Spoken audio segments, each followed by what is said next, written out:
talk you through a job that we've done this week for a local university complex.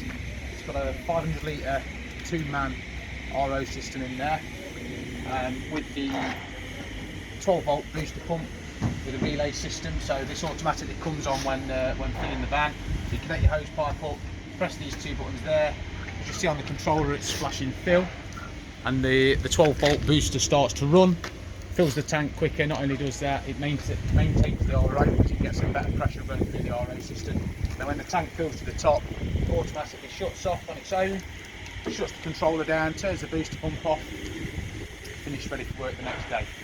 It's also, because it's a university complex, it's not going to be doing many mileage. So it's got 215 amp leisure batteries, one on the top on the machine and one other one located in the battery box down the side. And then it's got this RCD protected double socket there with 2 chargers, one for each battery, independent battery. Got the socket on the bumper so they can connect that up at night time to charge the batteries. And then if we come around the side, it's a multi-purpose, multi-use van.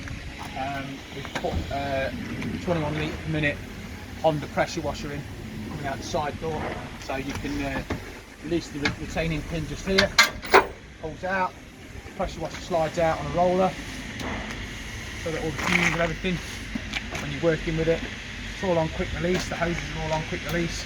You can disconnect the hoses and connect them up. Same with the lancers and the flat surface cleaner. Then we've built this waterproof storage rack to house the buckets and other bits and bobs within the van. It's all bolted in, so no one can take it away. And then it's also got the hot water machine in there as well, with a blower located on the side door, which is operated by a built-in thermostat. So you can set the thermostat to whatever temperature you want it to come on at night. So you can set it at 1 degree. When the temperature drops at night time, the heater will automatically fire up, do a 15-minute cycle, and it'll automatically turn the blower on and start blowing hot air around the van, just to help stop all the other equipment in the van from freezing.